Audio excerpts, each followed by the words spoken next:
So hello friends, good morning to all of you. Once again, welcome back to my YouTube channel. Friends, today I'm going to tell you how I cracked the Indian Air Force examination 2 out of 2 times. This is my own experience. इस video में हम लोग जानेंगे कि इस exam को crack करने के लिए कौन कौन सी बुक्स को फॉलो किया जाए। सिर्फ एक ही बुक को फॉलो करके इस एग्ज़ाम को क्लियर किया जा सकता है या नहीं किया जा सकता है। आई मीन कितने बुक्स को पढ़ना ज़रूरी है, कितने पब्लिकेशन का बुक्स है। As you know that there are many kinds of publications available in the market. So which book do we need to follow to clear this examination and getting a good marks? So guys, today in this video we will discuss only that how I cracked the examination and which book did I follow for the examination, and I also scored a good marks in this. So सबसे पहले तो मैं ये बताऊंगा कि market में जितने भी बुक्स हैं उन सबको फॉलो करने की ज़रूरत नहीं है, क्योंकि मेरे बहुत सारे दोस्त हैं, वे लोग जो है कि डिफरेंट डिफरेंट तरह के बुक्स को लाए और उनको जो है कि वे लोग पढ़ना स्टार्ट कर दिए और उन्हें लगा कि जो है कि इसका एग्ज़ाम जो है कि बहुत हार्ड लेवल का आता है और उस तरह से प्रिपरेशन वे लोग मतलब बहुत कठिन परिश्रम करने लगे, यानी कि सभी बुक्स को फॉलो करने लगे। और इस तरह से जो है कि आखिरकार यही हुआ कि वे लोगों का किसी भी एक बुक पे अच्छा कमांड नहीं हो पाया, जिसकी वजह से एग्ज़ाम्स में या तो वे लोग फेल किए या अगर पास भी किए तो उतना अच्छा मार्क्स नहीं हो पाया जितना कि होना चाहिए था। ठीक है, तो मैंने क्या किया और कौन बुक्स को पढ़ा इस बुक को, इस बात को मैं आपको शेयर करने जा रहा हूँ। तो मैंने स्पेशली 3 बुक्स को ही फॉलो किया। सबसे पहले जब मैं इंटर किया तो उसके बाद हमारे जो टीचर थे उन्होंने बताया कि आप लुसेंट का बुक को फॉलो कीजिए। तो मुझे लगा कि चलो देखते हैं क्या है। उसके बाद मैंने लुसेंट की बुक को ख़रीदा, तीनों बुक, फिजिक्स के लिए भी लुसेंट लिया और मैथ के लिए भी लुसेंट लिया और उसके बाद इंग्लिश के लिए भी लुसेंट ही लिया। लुसेंट का जो पतला वाला आता है एयरफोर्स के लिए specially, so I bought all of them. And after that while going through those books, उस बुक को पढ़ते समय हमें एहसास हुआ कि यार ये बुक तो बहुत सिंपल क्वेश्चन है इसमें, और शायद पता नहीं कैसा एग्जाम होता होगा, इससे हार्ड लेवल का क्वेश्चन आता होगा। तो हमें लगा, मुझे भी फर्स्ट टाइम ऐसा लगा था कि यार लुसेंट का बुक एनफ नहीं है, it is not enough to clear written examination of Indian Air Force, because I had not appeared in the examination even a single time at that time। उस समय मैं एग्ज़ाम नहीं दिया था, इसलिए हमें I did not know what type of questions are asked in the examination. तो हमें भी ऐसा लगा था कि ये बुक एनफ नहीं है, और मैंने भी उस समय दूसरे बुक्स को भी ख़रीदा, जैसे कि SK का एक आता है और भी दूसरे पब्लिकेशंस का भी मैंने, अरिहंत का भी बुक आता है, उसका भी मैंने ख़रीदा और देखा। तो हमने देखा कि जो डिफरेंस था इन तीनों में, कि लुसेंट का जो है कि उन तीनों में सबसे जनरल क्वेश्चन है, लुसेंट जो है कि आसान है उन दोनों की तुलना में, जैसे कि SK का या अरिहंत का। और इससे जो है कि नॉर्मल क्वेश्चन पूछे गए हैं लुसेंट में, और क्वेश्चंस भी मतलब लिमिटेड है, उतने ज़्यादा क्वेश्चंस नहीं है, लेकिन प्रैक्टिस के लिए हैं, एनफ है। तो हमें यही लगा कि फिर उनको कंपेरिजन करते हुए लगा कि यार उन लोगों का क्वेश्चन जो है कि ज़्यादा टफ है। वो क्वेश्चन यानी कि SK का और अरिहंत का क्वेश्चन जो है कि इतना मतलब हार्ड है कि हमें नहीं लगता है उस तरह का क्वेश्चन पूछेगा। उसके बाद मुझे मतलब ऐसा लगने लगा कि नहीं, हमें क्या बोलते हैं, लुसेंट को ही फॉलो करना चाहिए, और उसको मैंने छोड़ ही दिया, आगे बनाया ही नहीं। यानी कि उसके बाद 2-3 चैप्टर को बनाने के बाद हम उसको छोड़ ही दिए, उसको कभी नहीं फॉलो किए। And I completely focused on Lucent books for physics, mathematics and English. एक मिनट, मेरे पास है भी वो शायद, अभी मैं आपको अभी शो करता हूँ। दिस इज, या this book is for English, you can see here. ये जो है कि इंग्लिश का लुसेंट का पतला वाला बुक है, इसमें ये सब कंटेंट्स हैं, आप देख सकते हैं। और इसी तरह से मैंने मैथ के लिए भी इतना ही पतला आता है, उसको भी मैंने लिया था। ये मैथ का है, आप देख सकते हैं इसको मैंने कितना रद्दी बना दिया है, बनाते बनाते लगभग ये निकल गया, थोड़ा सा फट गया है। यानी कि मैंने यही तीनों बुक, सिर्फ लुसेंट के ही बुक को मैंने इतना फॉलो किया, लगभग 5 से 6 बार इसको मैंने बना दिया, जितना हो सके प्रैक्टिस किया। Almost you can see all the questions are marked here, I mean I have solved almost all the questions. And also मतलब जितने भी क्वेश्चंस इंपॉर्टेंट लगे उस सब पे मार्किंग कर दिया गया, यानी कि इस बुक को कोई देखेगा तो लगेगा कि हाँ, इसको किसी ने पढ़ा है। और इसी तरह से मेरा फिजिक्स का भी था, फिजिक्स भी मैंने लुसेंट का ही फॉलो किया, क्योंकि एक मिनट, ये देख सकते हैं आप, this is Lucent book for physics, I follow this book. And ये बुक एनफ है एयरफोर्स के एग्जामिनेशन के लिए, not only for air force examination but also for NDA and navy examination. तो मैंने कम्प्लीटली इन तीनों बुक पे जो है कि डिपेंडेंट हो गया, और अपने फुल टाइम को जो है कि इन्हीं तीनों बुक पे देने लगा। और उसके बाद जो है कि जितना हो सका मैंने प्रैक्टिस सेट लगाया, प्रैक्टिस सेट पे फोकस किया। तो पहला बार इस तरह से करते हुए मैंने इस बुक को लगभग 3 बार बना लिया, मैथ को।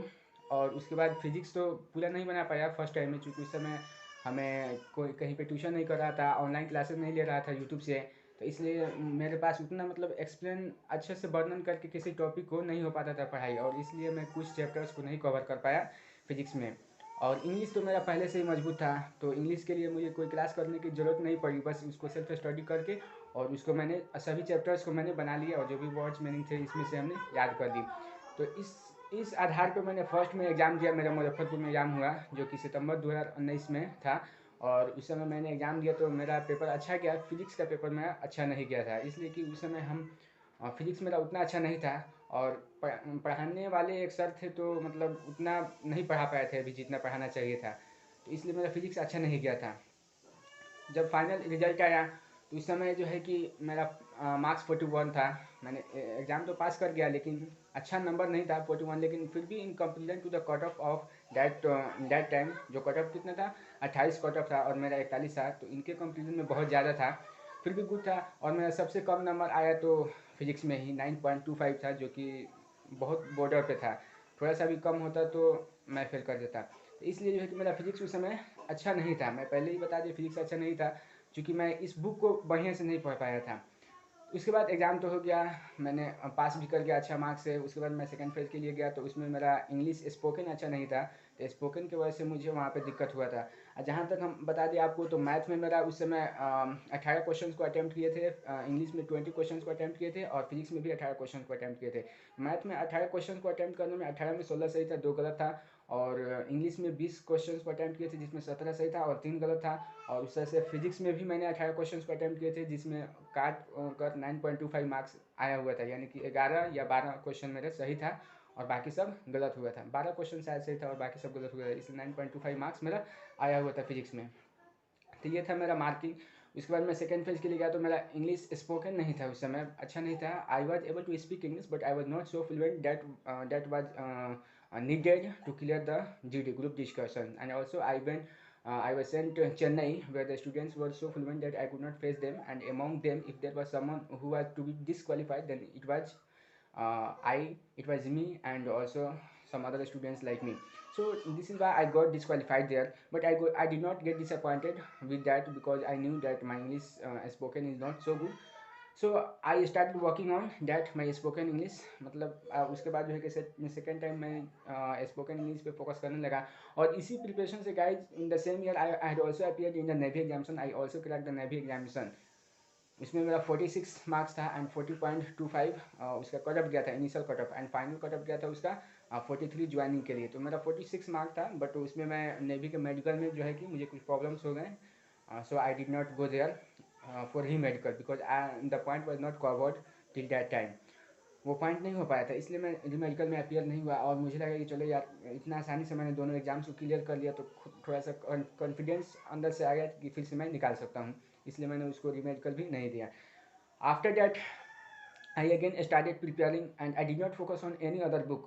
Until that time, I had come to know that there are many opportunities and many facilities on YouTube that we can follow, and also on Academy, from where we can read almost all the topics that we need to read, and we don't need any kind of coaching classes or offline classes for this examination. So I followed them and I started working on them. I YouTube पे मैंने जो है कि physics के लिए, specially for physics, I followed R S sir, and yeah he is really a genius for physics. I followed him, and in due time I found myself to be much better in physics than in mathematics और English.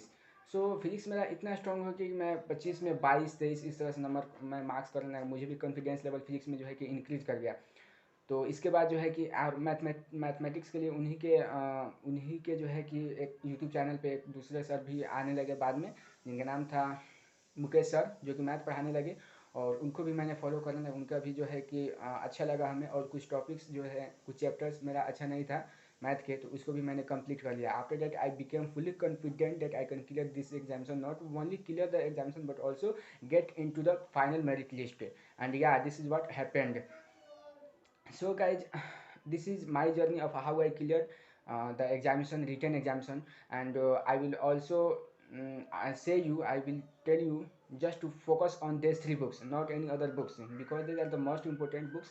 यार यहाँ पे exam जो है कि 20 minute में 25 questions बनाना होता है, तो एग्जाम से मैं ये नहीं पूछता है कि आपको किसी चैप्टर में कितना डीपली नॉलेज है या कितना टफ क्वेश्चंस को आप बना सकते हैं। एग्जाम से ये जानना चाहता है कि आपको ओवरऑल पूरा सब्जेक्ट का नॉलेज है कि नहीं, हर एक चैप्टर्स का नॉलेज है कि नहीं। इसलिए सिंपल सिंपल क्वेश्चंस पूछे जाते हैं। मेरा 4-5 बार का एक्सपीरियंस रह गया इस एग्ज़ाम को देने के लिए, 3 बार एयरफोर्स और 2 बार नेवी का एग्ज़ाम्स, और ऑलमोस्ट 5 में 5 मैंने क्लियर कर ही लिया है। ये जो एग्ज़ाम हुआ है अभी नवंबर, ये भी क्लियर हो जाएगा, चूँकि मैंने इसमें 69 क्वेश्चन अटैम्प्ट किए हैं और ऑलमोस्ट अराउंड 60 नंबर आ ही जाएगा, इसमें कोई दिक्कत नहीं होगा।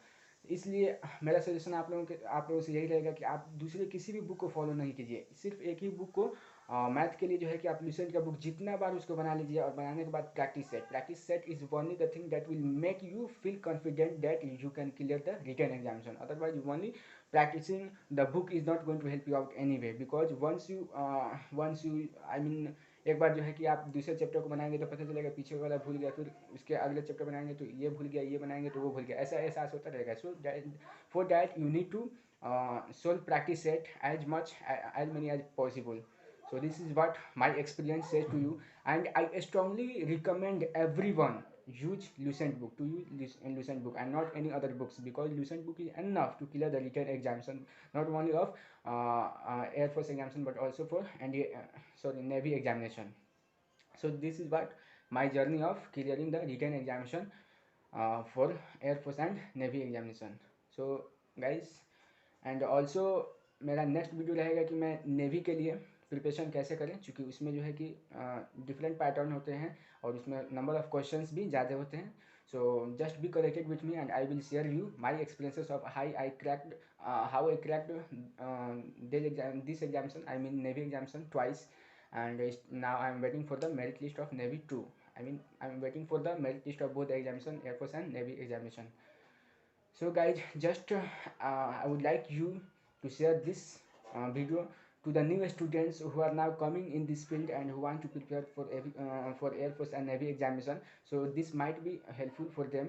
Most of you have cleared the written examination, or you have appeared in the written examination, and you are waiting for the result. लेकिन जो नए स्टूडेंट्स हैं जो 2020 में पास हुए हैं और जो प्रिपरेशन करना चाहते हैं, तो उनके लिए ये वीडियो जो है कि हेल्पफुल हो सकता है. So this is why I request you to share it to them, so that it may be helpful to them, and without focusing in any other books, they will directly follow these 3 books and they will clear the written examination without any failure.